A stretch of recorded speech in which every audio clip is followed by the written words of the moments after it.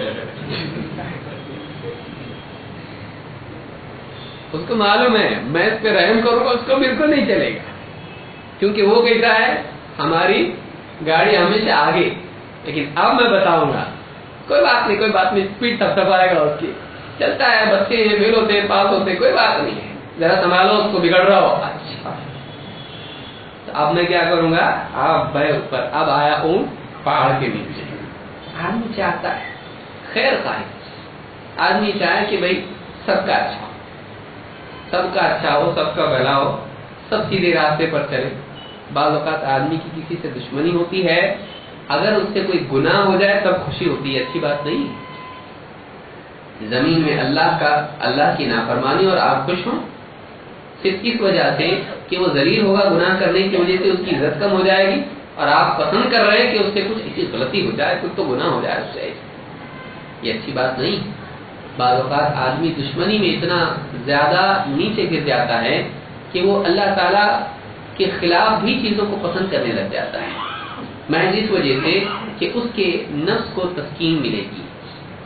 ایسا نہیں ہونا چاہیے۔ آدمی سب کا بھلا چاہے، آدمی خیر خواہ، اسی لیے کیا کہا، وَالنُّصْحِ لِكُلِّ مُسْلِمٍ، ہر مسلمان کی خیر خواہی کرنا، کوئی بھی ہو،